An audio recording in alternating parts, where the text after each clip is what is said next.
Salut à tous, j'espère que vous allez bien. On se retrouve aujourd'hui pour la test de la Segway, la Linebot. Ça fait quand même 2 mois et demi que je la teste en ce moment. Bien sûr, sachez que celle-ci m'a été envoyée par Gearbest. Alors en même temps, je souhaite aussi remercier Geekmall qui n'ont pas hésité à m'envoyer aussi cette petite montre dernièrement. Voilà, je la mettrai en test très bientôt, c'est celle de Honor. Mais bien sûr, ils m'ont envoyé la deuxième trottinette de chez Xiaomi, donc je vous mettrai le lien directement dans la description. Comme vous le savez, ils sont en Europe, ils sont basés en Italie. Vous avez une garantie beaucoup plus mieux, disons. Même si j'aime bien Gearbest, je travaille pas souvent avec eux, mais vous savez, comme vous avez le site qui est en Chine, donc pour le remboursement, c'est pas ce qui se fait de plus facile par rapport bien sûr à Geekmall. Donc n'hésitez pas d'aller regarder en description, vous avez les deux liens, vous aurez le choix. Voilà. For the record, I'm done trying to make y'all comfortable. For the record, you ain't trying to grow, then it's done for you. For the record, lab on me going all the way. For the record, ain't trying to link, no time to waste. For the record, yeah. Alors comme je disais à l'instant, parce que j'ai une petite coupure malheureusement à cause du bruit, ce que je disais c'est que pourquoi j'ai préféré celle-là par rapport à celle de Xiaomi, c'est que sur le modèle de Xiaomi on a un moteur de 250 watts à l'avant, alors que sur celle-là on a un moteur de 700 watts. Donc pour quelqu'un qui est assez imposant, pour pas dire gros, c'est beaucoup mieux. Voilà, c'est beaucoup mieux. Alors comme dans toutes les trottinettes électriques, bien sûr, vous avez un accélérateur à droite, vous avez le frein à gauche, vous avez le bouton pour allumer. Le bouton aussi, il sert toujours à la même chose. Pour passer d'un mode à un autre, soit vous mettez le mode économe, elle va très doucement, soit le mode sport, le premier, soit super sport, donc le mode rouge. Et franchement, je vous le dis, c'est peut-être l'une des rares, et je parle pas des modèles extrêmement haut de gamme qui coûtent super cher mais qui ressemblent à rien. Mais franchement, dans les modèles pas chers, je pense que c'est la seule qui a vraiment réussi à supporter mon poids. Comme je pèse à peu près 112 kg à peu près, là ça va, j'ai perdu 6 kg, je suis content. On va continuer jusqu'à 90, même si c'est pas le sujet. Donc quand même, c'est la seule qui arrive quand même à monter pour moi jusqu'à 26 km/h en termes de vitesse, qui n'est absolument pas rien, je vous le dis honnêtement. Mais après, elle est bloquée à 26 km/h, parce que voilà, elle est bridée, c'est les normes européennes. Si vous souhaitez la débrider, ce n'est pas impossible, vous avez juste besoin d'une application. Je ne l'ai pas essayé, je vous le dis honnêtement, mais apparemment on peut le faire directement via smartphone et vous pouvez la débrider, elle peut monter jusqu'à 35 km/h si je ne me trompe pas, voilà. Mais il y en a certains qui arrivent quand même à faire les 32-33 km/h avec, une fois qu'elle est débridée. Alors bien sûr, contrairement au modèle de chez Xiaomi, vous n'avez pas de frein ABS, vous avez juste un frein moteur. Donc ça veut dire quand ça accélère vite, vous avez juste à passer un petit coup et le moteur va commencer à drainer, voilà, donc à recharger. Et ça permet de freiner en même temps. Mais sinon, vous avez un frein un peu à l'ancienne, voilà, comme dans les anciens modèles, où vous pouvez freiner directement manuellement. Il n'y a pas grand chose à dire dessus, voilà.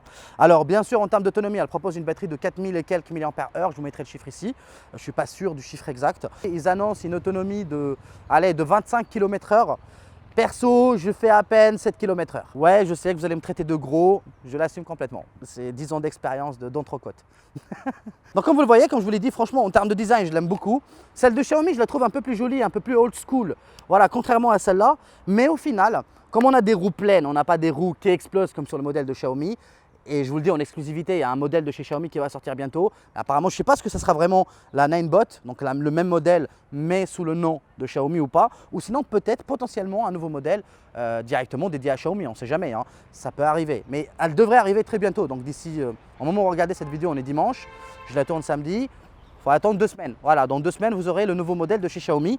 Potentiellement, je vous ferai aussi une vidéo dessus, on ne sait jamais, à voir, mais ça viendra toujours après 1 mois et demi, 2 mois. Ça ne va pas venir au bout de 2 semaines. Donc au final, franchement, mon expérience avec, elle est vraiment top. Vous avez une petite suspension à l'avant. À l'arrière, vous avez bien sûr un petit plateau. Voilà, c'est un nouveau système de suspension, plutôt chelou, on peut le dire, mais qui marche très bien. Par contre, il fait très peur. Parfois, si, je sais pas, vous sautez à peu près 10 cm, vous allez entendre un bruit de claquement. Patac, ça me donne l'impression qu'elle s'est cassée en deux. Mais ce n'est pas le cas. Et ça supporte très bien le poids. Après, je vous le dis honnêtement, contrairement aux roues à chambre à air, voilà, ça amortit beaucoup moins les chocs et on les ressent vraiment. Une fois déjà, j'ai failli me casser la gueule parce que voilà, comme les roues sont un peu dures, elles sont pas molles, on ressent beaucoup plus les chocs par rapport à un modèle normal avec des roues qui sont à chambre à air. Voilà. J'arrive pas à trouver le mot. Bref, voilà, c'était tout pour cette expérience. Franchement, moi, je vous la recommande fortement. Je la trouve bien, même très bien. Dans les montées, j'arrive à faire à peu près une montée de 20 degrés, 30 degrés maximum. J'arrive à faire aller, grosso modo, du 12 km/h à l'heure. Bon, bien sûr, dans une descente, j'arrive même à dépasser les 26 km/h. Même si on ressent le moteur derrière qui essaie de freiner un peu pour ne pas dépasser la vitesse autorisée. Mais franchement, ça reste néanmoins pour moi un excellent produit que je vous recommande vraiment fortement si vous souhaitez une trottinette. Ça se recharge en 3-4 heures maximum. Ça tient grosso modo bien l'autonomie. Tout à l'heure, comme vous l'avez vu sur les plans, bien sûr, alors j'ai fait appel à mon cadreur, à mon pote Rachid, qui voilà, donc on n'a pas le même poids. Et généralement, pour un gars comme lui, ça va vraiment bouffer beaucoup moins d'autonomie que moi. La vitesse varie bien sûr selon les poids, vous n'êtes pas bête, hein. Quelqu'un qui pèse 2 tonnes comme moi bouffera beaucoup plus d'autonomie que quelqu'un qui pèse 2 grammes, c'est normal. Donc voilà, donc franchement, pour moi, je vous la recommande vraiment fortement. Si vous souhaitez l'acheter, n'hésitez pas à passer par mes liens. C'est simple, rapide et efficace. Et je vous dis à très vite pour une nouvelle vidéo. Allez, adios. C'est bon, hop là.